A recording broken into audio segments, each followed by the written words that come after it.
Cook for my entire family tomorrow. Start at 3 a.m., my daughter-in-law Kristen ordered, not looking up from her phone. Make sure everything is perfect this time. I agreed, then flew to Hawaii without warning. 40 hungry relatives found an empty kitchen along with the surprise gift I left just for her. If you're watching this, subscribe and let me know where you're watching from. But let me back up and tell you how I ended up plotting the most satisfying revenge of my 64 years on this earth. It was Friday evening when Kristen cornered me in what used to be my own kitchen. Yes, you heard that right. 4 years ago, after my husband Frank died, I made the mistake of selling my beautiful 3-bedroom house and moving in with my son, Robert, and his wife. They convinced me it would be better for everyone. I could help with the kids, contribute to expenses, and we'd be one big happy family. What a joke that turned out to be. Margaret, Kristen said, using my full name like I was a misbehaving child. The family reunion is tomorrow. 43 people are coming, and I need everything ready by noon. She finally looked up, her perfectly manicured nails tapping against her phone case. That means you start cooking at 3 in the morning. No excuses this time. The words hit me like a slap. No excuses this time.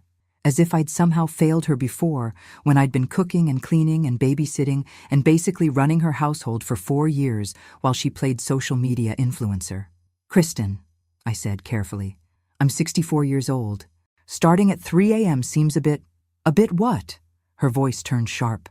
Too much work for someone who doesn't pay rent? Someone who eats our food and uses our electricity? She stepped closer, and I could smell her expensive perfume. Face it, Margaret. This is the least you can do to earn your keep. Something cold and hard settled in my chest. Not anger. I'd moved past anger months ago. This was something else entirely. This was clarity. Of course, I said sweetly. I'll start at 3 a.m. sharp. She smiled then, that fake smile she wore like makeup. Good. And Margaret? Don't mess up the timing like you did at Easter. People actually matter at this one. After she click-clacked away in her designer heels, I stood in that kitchen, my kitchen, bought with my money, and smiled for the first time in weeks, because Kristen had just made a fatal error. She'd pushed the wrong woman too far. I pulled out my phone and opened the travel app. Hawaii looked lovely this time of year, and their next flight to Honolulu left at 6 a.m. Saturday morning. Perfect timing, really. You might think I'm crazy for making such a dramatic decision, but let me paint you the full picture of my life since moving in with Robert and Kristen. When Frank died, I was drowning in grief and medical bills. The cancer treatment had drained our savings, and the house felt impossibly empty without him. When Robert suggested I sell and move in with them, it seemed like a lifeline. "Mom, we need you," he'd said, holding my hands across the kitchen table. "The kids need their grandmother close, and honestly, we could use help with the mortgage." So I sold my house, the house Frank and I had bought as newlyweds, where we'd raised Robert, where every room held 35 years of memories. I gave them $200,000 from the sale to pay off their mortgage completely. I thought I was investing in family. What I actually bought was 4 years of servitude. It started small. Could I pick up the kids from school since I wasn't working? Could I cook dinner since I was home anyway? Could I help with laundry since the kids were so busy with activities?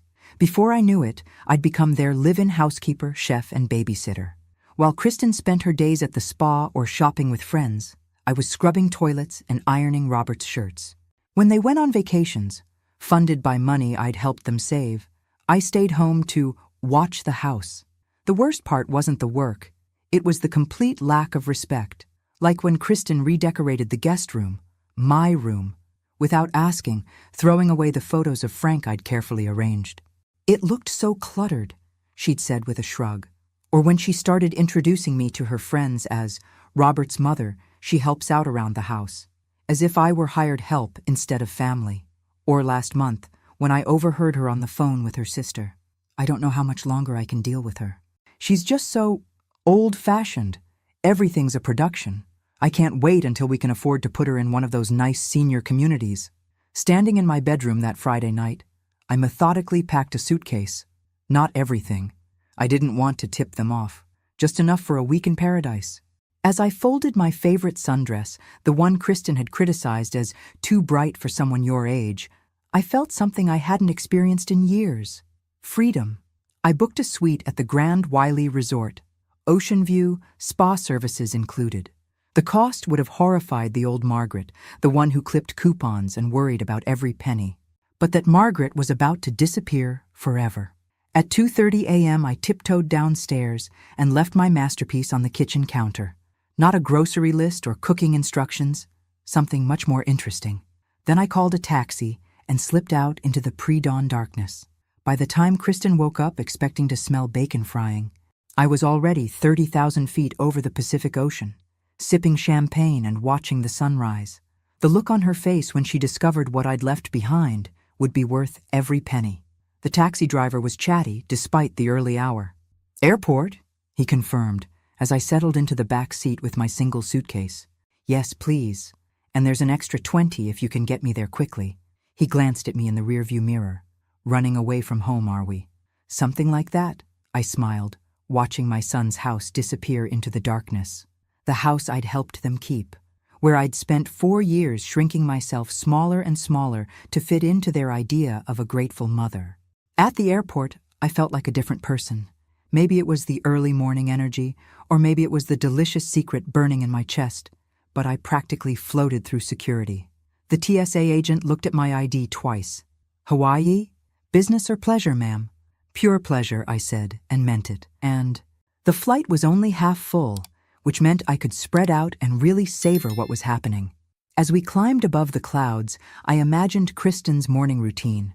She'd stumble downstairs around 8, expecting to find me elbow-deep in preparation for her precious family reunion. Instead, she'd find my letter. Oh, that letter. I'd spent 3 hours crafting it the night before, making sure every word was perfect. Not cruel, I'm not a cruel person, but honest in a way I'd never been allowed to be.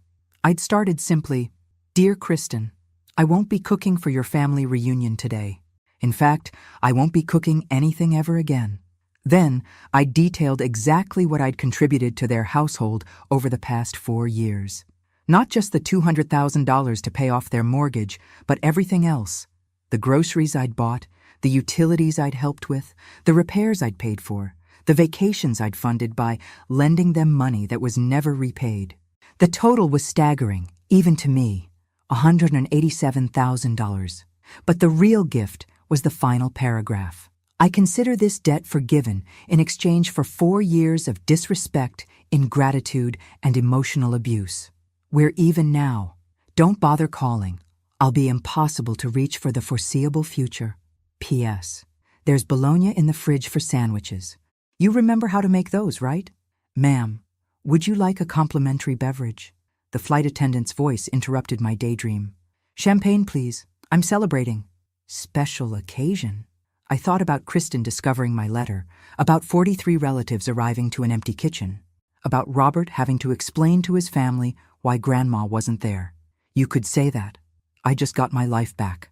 The champagne was terrible airline champagne, but it tasted like victory. As we flew west toward the sun, I closed my eyes and imagined the chaos unfolding at home. Kristen frantically calling grocery stores, trying to find a caterer who could handle 43 people with 4 hours' notice. Robert realizing that his mother, reliable, predictable Margaret, had finally reached her breaking point. By now, they'd probably tried calling my cell phone, but I'd turned it off right after takeoff. Whatever emergency they thought this was, it wasn't my emergency anymore. For the first time in 4 years, someone else would have to figure it out. The Grand Wiley Resort was everything the website had promised and more. Palm trees swayed in the trade winds. The ocean stretched endlessly blue, and nobody knew me as anything other than Ms. Sullivan, a woman on vacation. "First time in Hawaii?" asked the cheerful desk clerk as she handed me my room keys. "First time doing anything just for myself in a very long time," I admitted. She smiled knowingly. "Well, you picked the perfect place for it. The spa is amazing, the restaurants are world-class, and if you want adventure, we can arrange everything from helicopter tours to swim with dolphins experiences." My suite was on the 7th floor with a balcony overlooking the ocean. As I unpacked my small suitcase, I tried to imagine what was happening 3,000 miles away. It would be late morning now in Chicago. The relatives would start arriving soon, expecting to find tables groaning under my homemade specialties. Instead, They'd find chaos. I should have felt guilty. The old Margaret would have been consumed with worry about disappointing people, about causing problems, about what everyone would think. But as I changed into the new swimsuit I'd hastily bought at the airport gift shop, I felt only satisfaction. They'd taken my generosity for granted for 4 years. They'd treated me like hired help, who should be grateful for room and board in exchange for endless labor. Well, now they could see what life was like without their personal servant. My phone had been buzzing incessantly since I'd turned it back on. 17 missed calls from Robert, 12 from Kristen, and a string of increasingly frantic text messages. I scrolled through them while sipping a Mai Tai on my balcony. Kristen: "Where are you?" Robert: "Mom, call me immediately. There's been a misunderstanding." Kristen: "This is not funny, Margaret. People are coming." Robert: "Mom, please, whatever's wrong, we can fix it." Kristen: "I can't believe you would do this to me. To us." The last message was from my granddaughter, Lucy. "Grandma, where are you? Mom is freaking out and Dad looks like he might cry. Are you okay?" That one tugged at my heart. Lucy was 17, old enough to understand that families could be complicated, but young enough to still worry about her grandmother's welfare. I typed back quickly, "I'm perfectly fine, sweetheart. Just taking a little vacation. Love you." Then I turned the phone off again. A waiter appeared at my elbow. "Another Mai Tai, ma'am?" "Why not? I'm celebrating my liberation." He laughed. "Divorce?" Something like that. As the afternoon sun warmed my face, I thought about the conversation that would be happening in my son's kitchen right now. Robert trying to salvage the family reunion. Kristen ranting about my selfish behavior. Relatives wondering where the food was. Let them figure it out. Let them call restaurants and grocery stores and try to piece together a meal for 43 people. Let them realize exactly how much work I'd been doing all these years while they took it for granted. Tomorrow, I'd start thinking about what came next. But today, I was just going to enjoy watching the waves and feeling the freedom of having absolutely no responsibilities except deciding whether to order room service or try one of the resort's restaurants. For the first time in 4 years, the only person I had to take care of was myself. I finally turned my phone back on Sunday morning, after 2 glorious days of spa treatments, room service, and blissful silence. The message count made me laugh out loud. 47 missed calls and 63 text messages. Most were from Robert and Kristen, but there were others too. My sister Dorothy from Wisconsin, confused about why she'd gotten a call asking if she knew where I was. Several neighbors wondering if I was all right. Even my old friend Beatrice from book club, who'd apparently been recruited in the search effort. But it was the voicemail from my grandson Tyler that finally made me call back. "Grandma, this is Tyler. I know you're probably mad at Mom, and honestly, I don't blame you. She made Dad call everyone in your address book looking for you. The whole family reunion was a disaster. They ended up ordering pizza. Uncle Mike said he's never seen anything so disorganized in his life. But seriously, are you okay? I'm worried about you." Sweet Tyler. At 15, he was becoming the kind of young man who noticed when someone was hurting. Unlike his parents, who'd been too busy taking advantage of my kindness to notice they were killing my spirit. I called Robert first. "Mom!" His voice was a mixture of relief and anger. "Where the hell are you? Do you have any idea what you've put us through?" "I'm exactly where I told you I'd be," I said calmly. "Impossible to reach for the foreseeable future." "This isn't funny, Mom. Kristen has been crying for 2 days. The family reunion was ruined. Aunt Susan asked me 15 times where you were, and I had to lie and say you were sick." "Why did you lie?" "Because I didn't want to tell 43 relatives that my mother had apparently lost her mind." I sipped my coffee, real Kona coffee, not the generic brand Kristen bought to save money, and watched a pod of whales breach in the distance. "Robert, did you read my letter?" A pause. "Mom, you were clearly upset about something. Did you read it?" Another pause, longer this time. "Yes." "All of it? Including the part where I listed every cent I've contributed to your household over the past 4 years?" Silence. "Because I have to tell you, Son, seeing it all written down was quite eye-opening.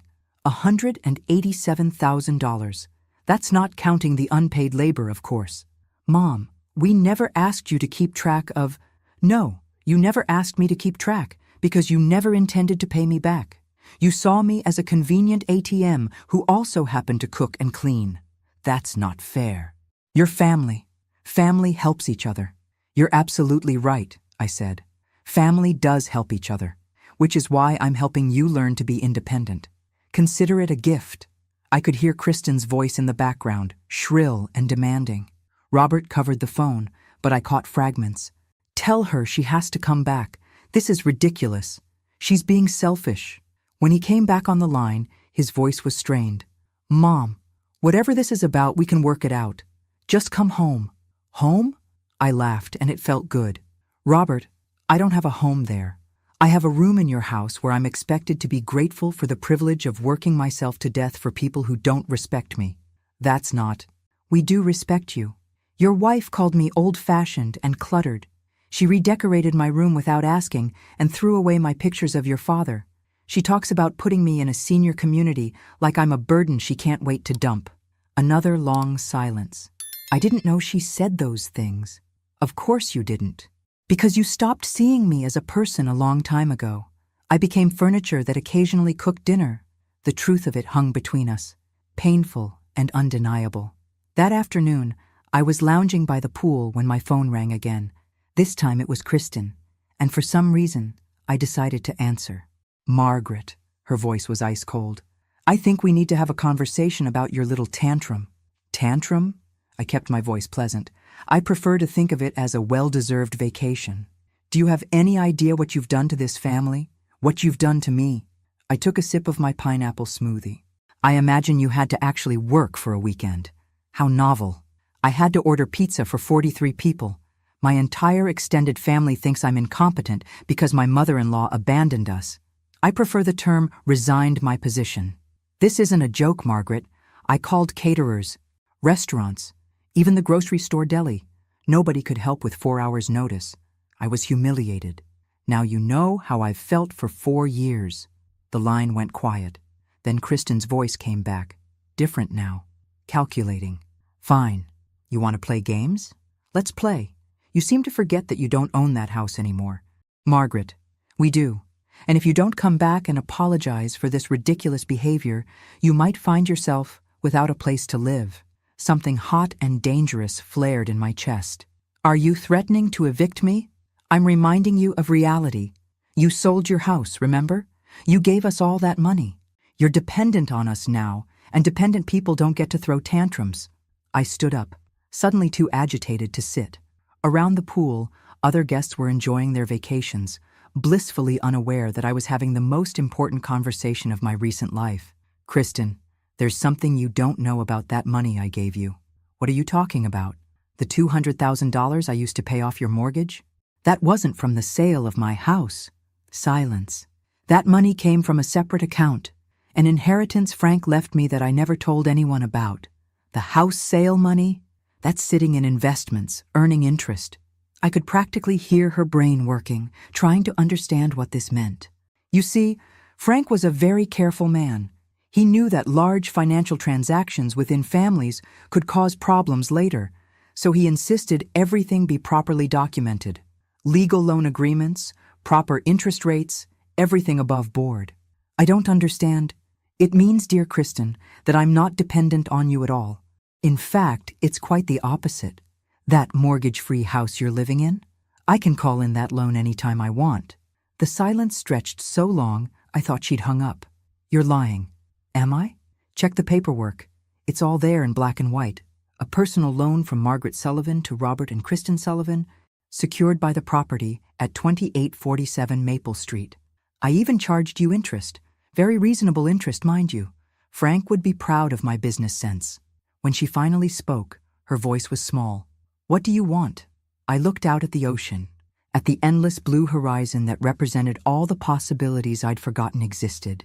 What I want is to finish my vacation in peace. What you want is to figure out how you're going to run your household without me, because Kristen, I'm not coming back. This time, I hung up first.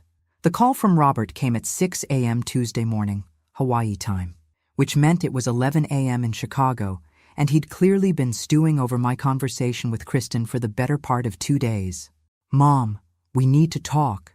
His voice was different, tired, defeated in a way I'd never heard before. "Good morning to you too, son. Kristen told me about the loan paperwork, about the money. Is it true?" I stretched in my luxurious hotel bed, watching the sunrise paint the ocean gold. "Every word. Why didn't you tell me?" "Because you never asked where the money came from. You just took it and assumed I was giving it out of some maternal obligation to bankrupt myself for your benefit." A long pause. That's fair. "Robert, your father spent the last year of his life making sure I'd be protected. He set up accounts, wrote legal documents, even recorded video messages explaining his wishes. He knew that grief makes people vulnerable, and he was determined that no one would take advantage of me. Not even his own son?" The pain in his voice almost broke my resolve. Almost. Especially not his own son. "Frank knew how charming you could be when you wanted something." "Jesus, Mom! What kind of son does that make me?"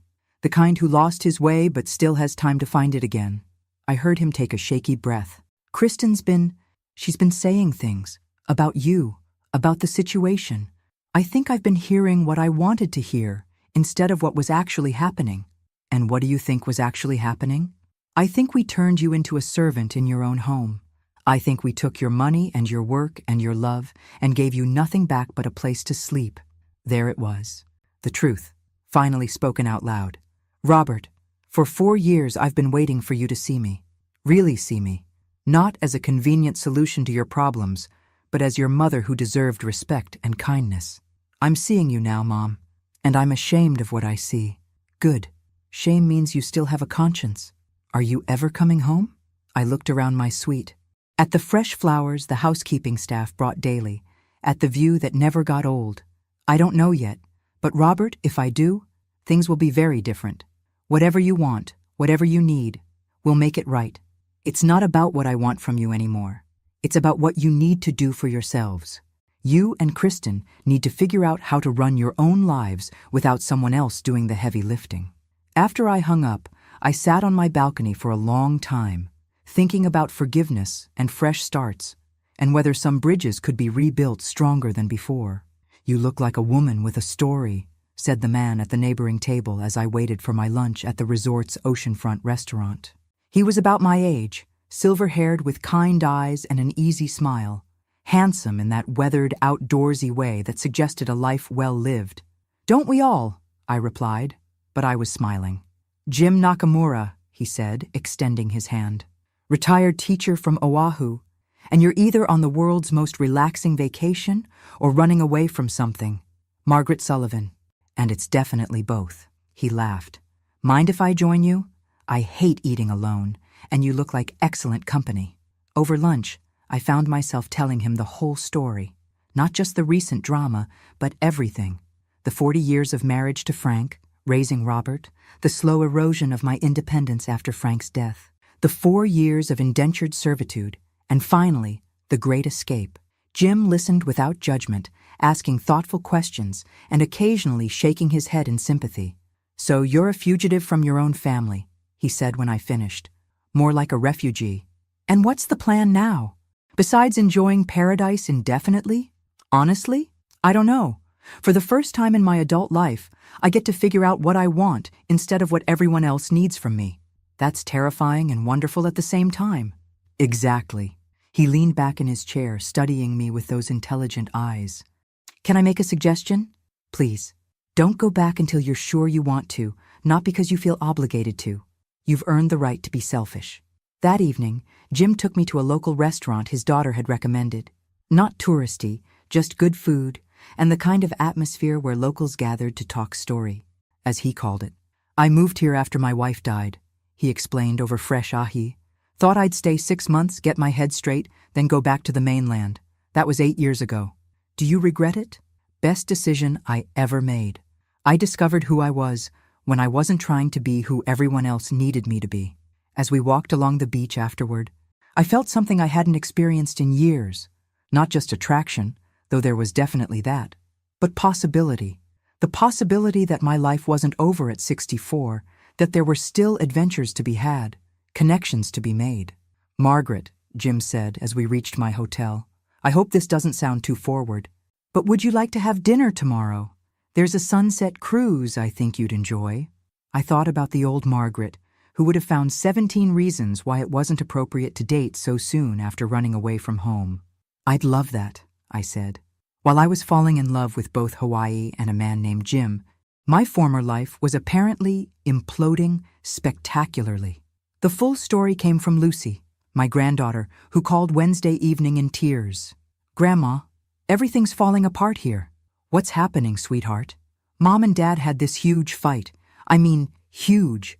Dad found out some stuff about Mom that he didn't know before." I settled into my chair, sensing this was going to be a long conversation. "What kind of stuff? Remember how Mom always said she couldn't work because someone needed to be home with us kids? Well, Tyler and I found out she's been working part-time at this boutique for 3 years and getting paid cash so Dad wouldn't know." "Interesting. Why didn't your father know?" "Because she told him the money came from you. Like when she bought that expensive purse last month, she said you gave her money for it, but you were already gone by then, so Tyler and I knew she was lying." My blood went cold. "Lucy, how much money did she tell your father came from me?" "I don't know exactly, but I heard them fighting about it. Dad said he thought Mom was being too hard on you because you were being so generous. He felt guilty that you were spending your savings on us." The scope of Kristen's manipulation was breathtaking. She'd been stealing from her own family while making my son believe I was voluntarily impoverishing myself for their benefit. "There's more, Grandma. Dad hired someone to look into the house loan thing you talked about, and it turns out Mom knew about it the whole time. She had copies of all the paperwork hidden in her closet." "Oh, Lucy. Dad moved out yesterday. He's staying at Uncle Mike's, and Mom keeps crying and saying it's all your fault, that you ruined everything by leaving." I closed my eyes, feeling the weight of my son's broken marriage, even though I knew I wasn't responsible for Kristen's choices. "Sweetheart, I need you to listen to me carefully. None of this is your fault, or Tyler's fault, and it's not really my fault either. Your parents need to work out their problems themselves. But are you ever coming home? Dad keeps asking, and I think he really needs you right now." That tugged at my heart, but I thought about Jim, about the life I was building here, about the woman I was becoming. "I don't know yet, Lucy, but no matter what happens between your parents, you and Tyler are always welcome to visit me here. In fact, I'd love that. Really, even with everything that's happened, especially because of everything that's happened. You're my grandchildren. That doesn't change just because the adults in your family have made a mess of things." After we hung up, I sat looking out at the ocean for a long time. Jim found me there an hour later, still processing the news. "Penny, for your thoughts? My daughter-in-law has been systematically lying to my son for years, and their marriage just imploded. I should feel vindicated, but mostly I just feel sad. Sad for your son. Sad for all of them. Even her, in a way. She must have been pretty miserable to go to such lengths to deceive everyone." Jim sat beside me, taking my hand. "You know what I think?" "What?" "I think you're exactly where you need to be." The call that changed everything came Thursday morning from a lawyer in Chicago whose name I didn't recognize. "Mrs. Sullivan? This is David Chen from Walsh, Patterson and Associates. I represented your late husband Frank in some legal matters. I'm calling because recent events have triggered certain provisions in his estate planning." I sat up straighter. "What kind of provisions?" "Mrs. Sullivan, your husband anticipated that you might face pressure from family members regarding financial matters after his death. He established what we call a protection protocol that activates under specific circumstances." "I don't understand." "One of those circumstances is if you're forced to live away from your primary residence for more than 30 consecutive days due to financial coercion or emotional abuse by family members." My heart started beating faster. "And? You've been in Hawaii for 8 days. If you choose to stay there for 22 more days, a trust worth $1.2 million will be released to you, along with a property Frank purchased in your name that you don't know about." I nearly dropped the phone. "What property?" "A beachfront condo in Maui, fully paid for, held in trust with instructions that it only be revealed if you needed an escape route. Your husband was very thorough in protecting your interests, Mrs. Sullivan." The room seemed to spin around me. Frank had been planning for this scenario before he died. He'd known somehow that I might need saving from our own son. "Mr. Chen, Are you telling me that my husband bought me a house in Hawaii without telling me? He bought you freedom, Mrs. Sullivan. The house was just the delivery method. After the lawyer hung up, I sat staring at the ocean, trying to process what I'd learned. Frank had been more worried about my future than I'd realized. The business he'd sold in his final years had been more valuable than he'd let on, and he'd used those funds to create this safety net. The trust money was substantial enough that I'd never have to worry about finances again. The condo meant I could stay in Hawaii permanently if I chose to. But more than that, it meant Frank had loved me enough to plan for a future where I might need to choose myself over family obligation. My phone rang again. This time it was Robert. Mom, I need to tell you something about Kristen. I already know about the boutique job and the lying about money. There's more. His voice was heavy with pain. I found out she's been in contact with a lawyer about having you declared incompetent. She wanted to get power of attorney over your assets. The final piece clicked into place. Kristen hadn't just been using me as free labor. She'd been planning to take complete control of my life and finances. Robert, I need you to listen very carefully. I'm going to tell you something that will change how you see everything that's happened. I told him about the lawyer's call, about Frank's protection protocol, about the trust and the condo, about how his father had seen this exact scenario coming and had moved to protect me. When I finished, Robert was quiet for a long time. Dad knew, he finally said. Somehow he knew this would happen. Your father was a very wise man. Mom, I'm so sorry. I'm sorry I didn't see what was happening. I'm sorry I let her treat you that way. I'm sorry I became the kind of man Dad felt he needed to protect you from. For the first time since this whole ordeal began, I cried. 3 months later, I was standing on the lanai of my new condo in Maui, watching Jim tend to the garden he'd insisted on planting for me. The plumeria should bloom in spring, he called out, wiping his hands on his jeans. And the mango tree will give fruit in a few years. Planning to stick around that long? I teased. He straightened up, fixing me with that smile that still made my heart skip. Margaret Sullivan, I plan to stick around until you get tired of me. And maybe not even then. I laughed, feeling lighter than I had in years. The decision to stay in Hawaii hadn't been difficult once I'd seen the condo Frank had chosen for me. It was perfect, small enough to be manageable, but with room for guests. The lanai overlooked the ocean, and there was a community garden where I'd already made several friends. My phone rang, interrupting my thoughts. It was Lucy. Grandma, guess what? Dad bought me and Tyler tickets to visit you for spring break. That's wonderful. Sweetheart, I can't wait to show you around.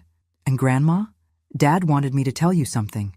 He and Mom are getting divorced, but it's going to be okay. He's happier now. We all are, actually.